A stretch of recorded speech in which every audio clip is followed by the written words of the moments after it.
So these are most of the tools you're going to need to get this job done. Definitely want to use a good rust penetrant. And make sure you get your vehicle on a good jack stand before you start monkeying around with it. That end wrench is in there in the rotor fans to keep the rotor from spinning when I take off this nut, which is going to be 1 7/16 inches.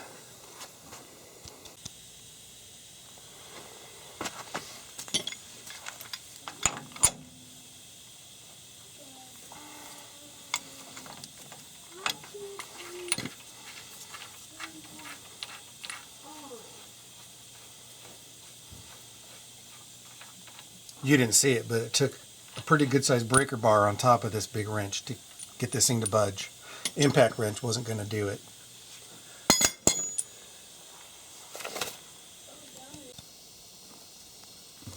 Alright, next thing that's got to come off is I got to loosen these brake calipers, Allen wrench, and this looks like 3/8 inch.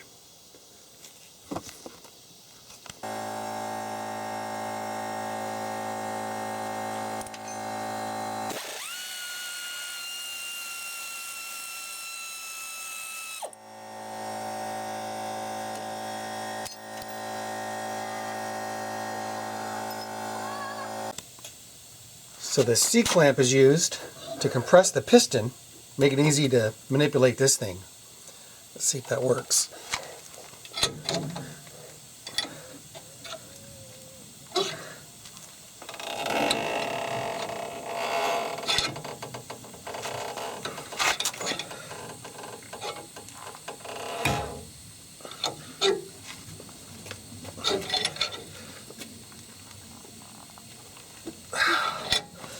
Not all that easy. I don't even know if it worked, but I think it might have moved it a little bit. Oh yeah, that caliper wants to come off. So we just need to get it off and move it out of the way. I guess that is going to be easy. Maybe. To get that off. Even easy for me. I think it would be easy for me too. Probably, you're strong. Yeah. Let's see how easy it is. Well, I need to take this off first. Oh! Because it's holding this, which goes up here. And this has to come off too, because it's holding the ABS, what have you. Oh!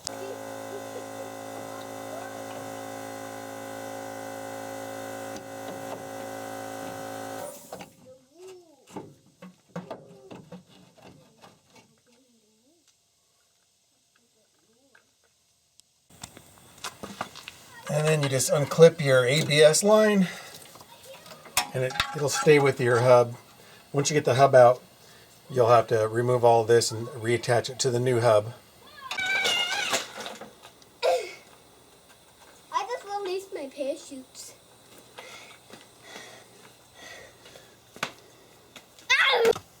Alright, next up, tie rod's coming off. That's going to be a 18 mil, and then we'll get the steering knuckle off on the upper and then the lower, and then we'll work on getting that hub off of there.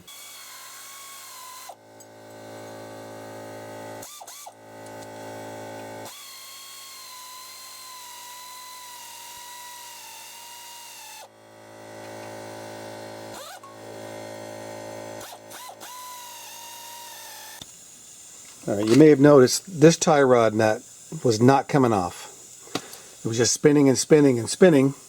So what I'm thinking of is this tie strap, this ratchet strap, is going to put some counter pressure on the tie rod. And I'm hoping it'll keep that nut from spinning so we can get that thing off of there. I have no idea if this is going to work, but it's the only thing I can think of.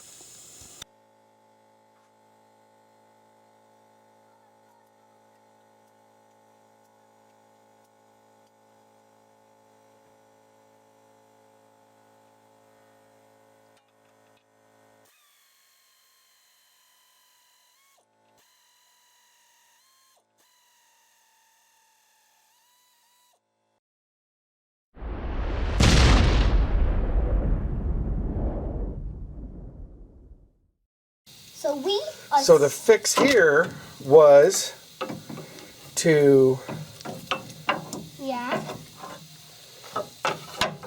prop this up with my leg, this bar, and then loosen this thing that way. It's the only way I was getting this tie rod off. So get it off. Pry up with this bar on the tie rod, and that's the only way this bolt was going to stop spinning enough to get that nut off. Now it's time to bust loose the lower control arm and then the upper control arm with a, what is that, 1 1/16 socket.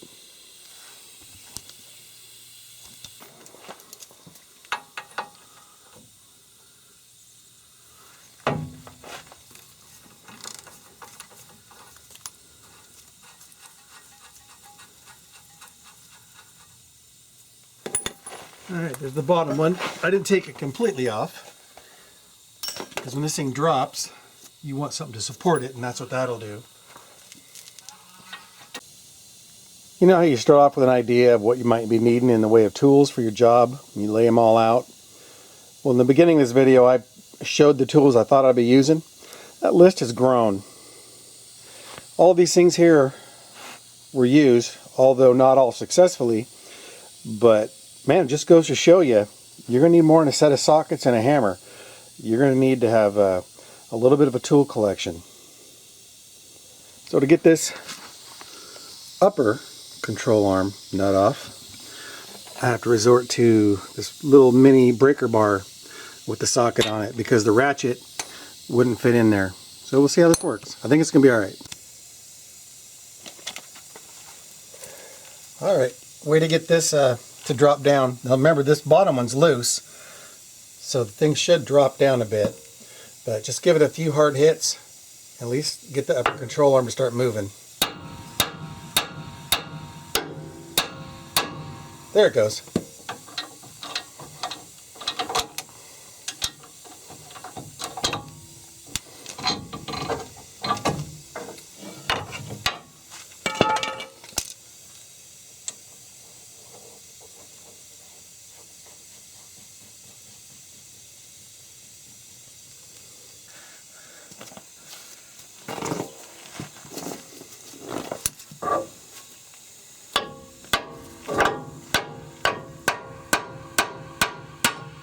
Okay, that's loose.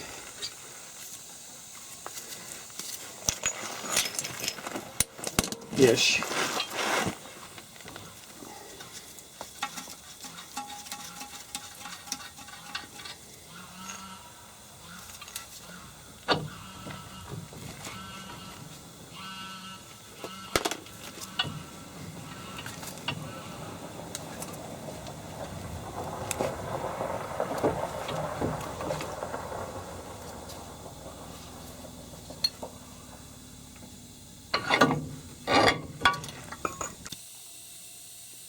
Now it's time to go ahead and try to get that knuckle off, and I've got these 4 bolts here, and they're 15 millimeter.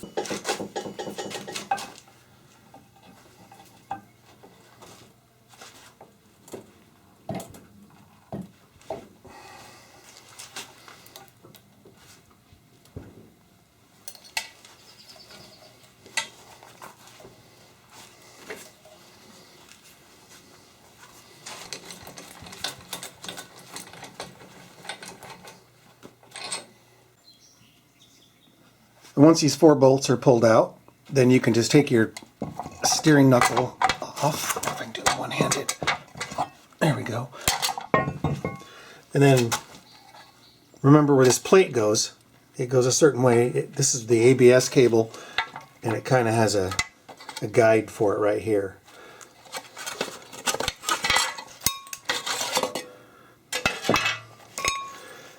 Now, have to finish disconnecting the bearing. Ah, you can hear how crappy that is. That thing was rough. And the way to do that is just punch it through. The final step to get your bearing out is you got to put another lug, a sacrificial lug, on your stud there. And then you're going to give it a good solid whack with your sledge. Like that.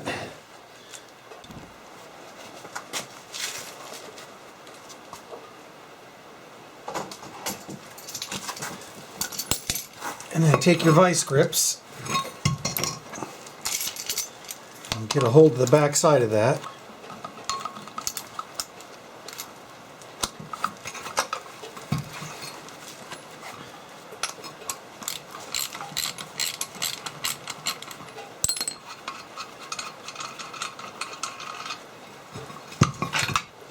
And there it is. And the threads are in fine shape. Just keep doing that until they're all out, and then you can go on to the next step of knocking that bearing out of there. Alright, so after I got the last stud out, the bearing wasn't in there tight at all. Normally you'd take a hammer, put this up on a couple of blocks for cribbing, and then take your hammer and pop it. But that wasn't necessary this time. And the way to get these out, I'll show you in a second, but you got these ears here where these other bolts go through. And you turn it and it lines up some grooves that are cut into this rotor hat. Let's just show it to you here in a second.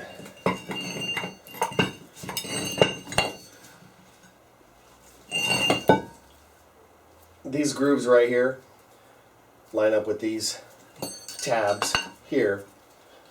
And that's how you line them up. Then you just turn it in place and then you remount it with new studs or the existing studs if they're in good shape.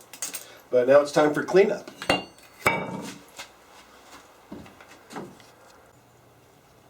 And you may have to, just like me in this case, you may have to remove your existing ABS cable. Sometimes they come with them, already mounted, but in my case they didn't. You have to reuse the old one. Or you can spend 50 some other bucks to get another one, which I wasn't willing to do. But it's just got an Allen head in there.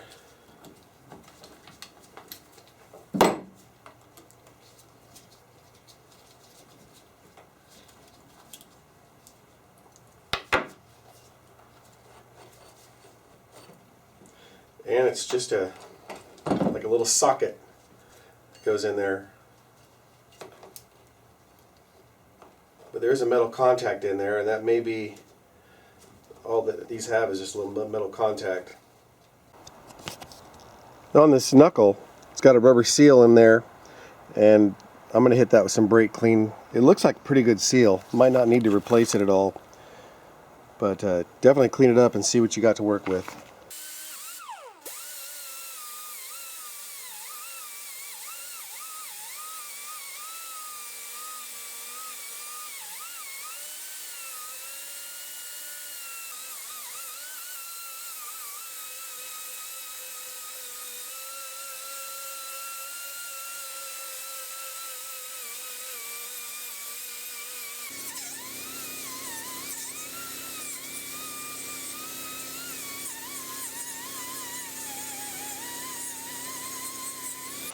Okay, here's the new one, and then this is where the ABS cable goes.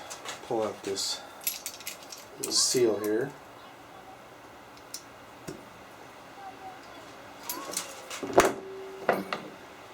And I've cleaned up the end of this with some Electromotive electric parts cleaner. Seems to do a pretty good job.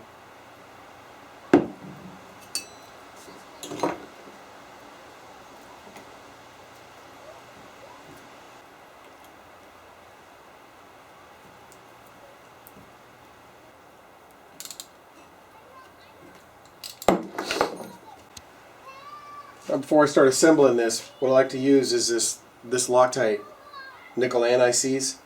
A little goes a long way, but it will definitely make it so next time you got to remove this item, it's coming out pretty easy.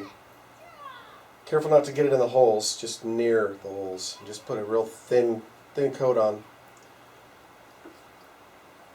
and you'll work it in with your gloved hand.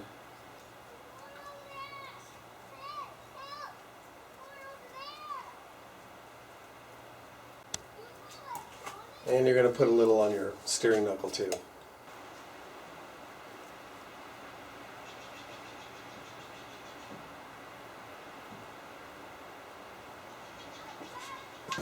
We're installing the new bearing and hub. So you want to put your ABS in there first. Careful not to pinch it in there.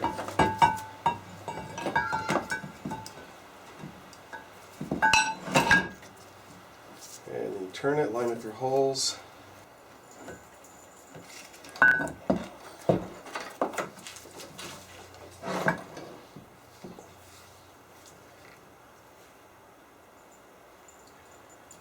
And now you're ready to reinstall your studs. The way you're going to pound these studs all the way through is I'm going to use an air hammer with this bit on the end, and make short work of putting them through.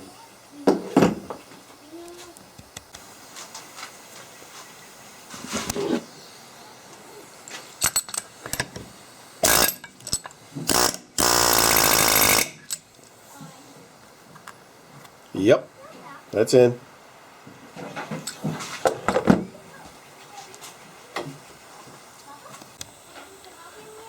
Now, one final step when you're installing these studs is, and after you get them punched through with your air hammer, then you install one of these stud installers. It's a ball bearing device that fits over your stud, and then they put your lug over it, and as you start to tighten it, you'll feel it suck through at one point.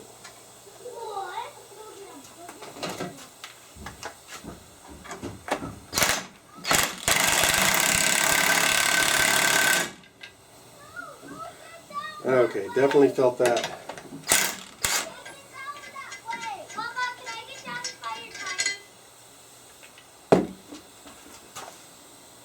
And that's all there is to it.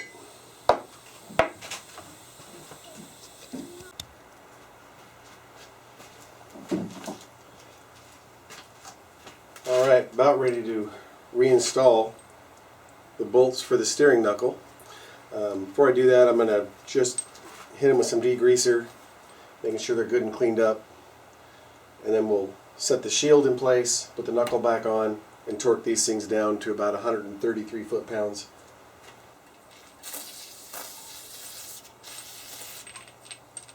Now again, your shield is cleaned up.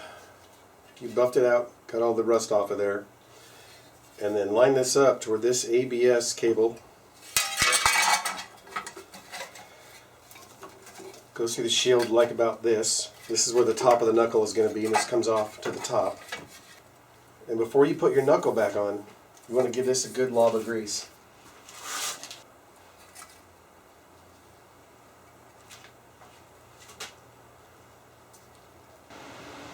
Top of your knuckle, ABS.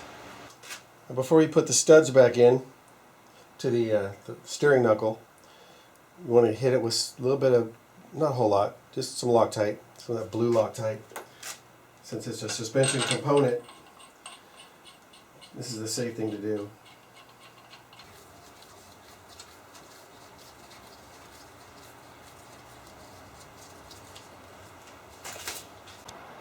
So I'm doing this torquing by myself, and I finally decided to put the whole assembly back into the tire, and the studs seem to keep it in place, and I had to put this in there right here, keep it from rotating, but that's how I'm able to get that torque setting done.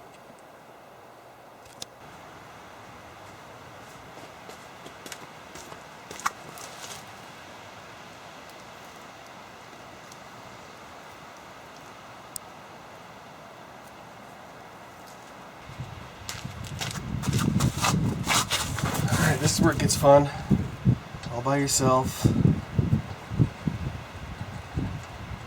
Once you get this thing, this heavy thing up there, you're going to have to get this castle nut on there to keep it secure in place.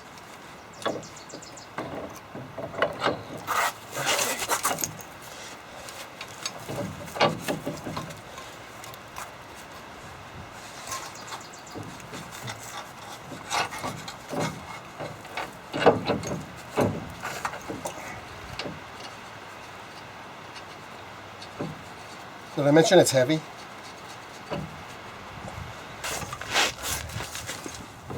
Got it.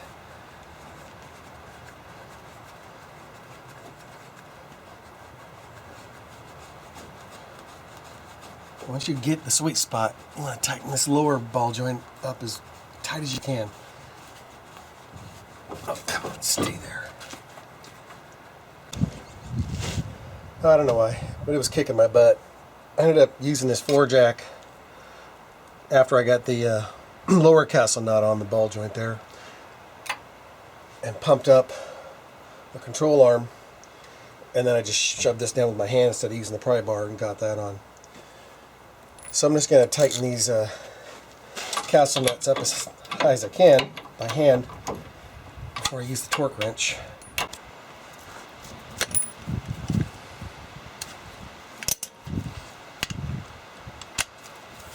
Alright, 84 for the bottom ball joint.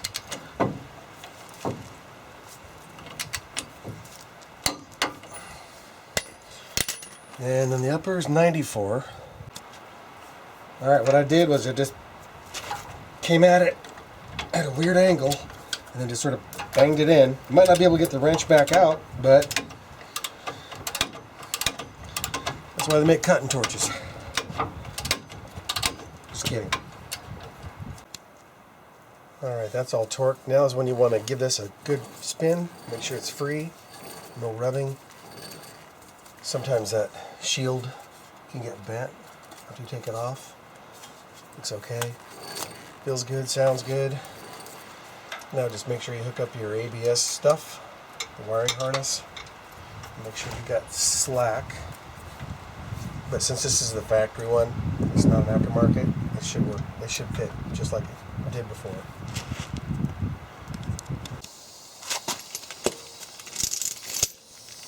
And then you get your brake caliper bolts cinched down.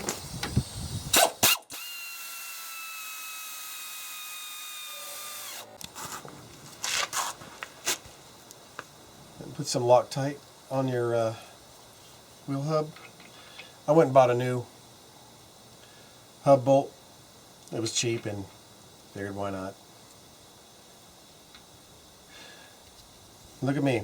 I almost forgot to put the washer on. Don't forget to put your washer on. That.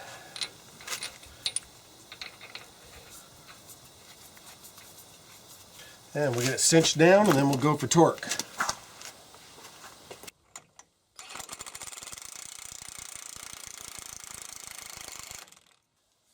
And our torque setting is going to be 165 foot-pounds. And lock it up with my wrench.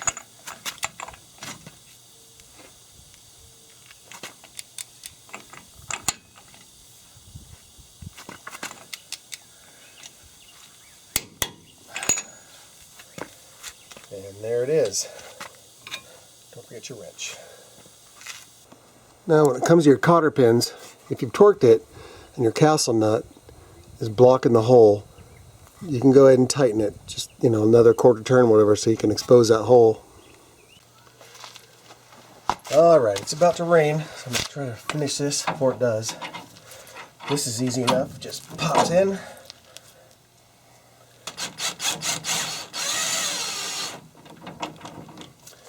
Oh yeah, I remember this one. This one is giving me fits. So what I need to do is put a pry bar under there, because the bolt is just turning inside there. So I need to put a pry bar under here, put some pressure on it, and it'll tighten up.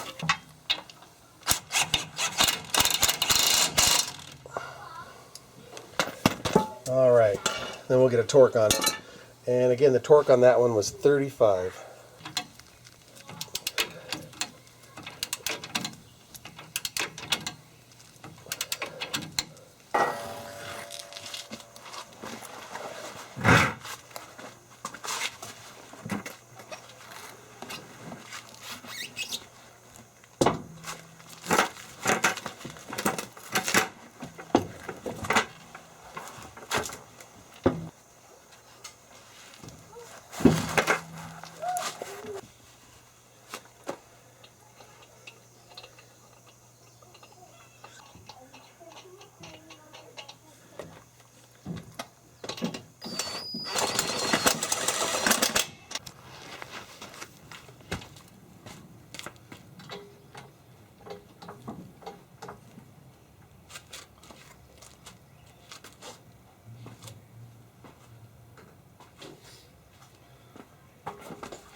watching.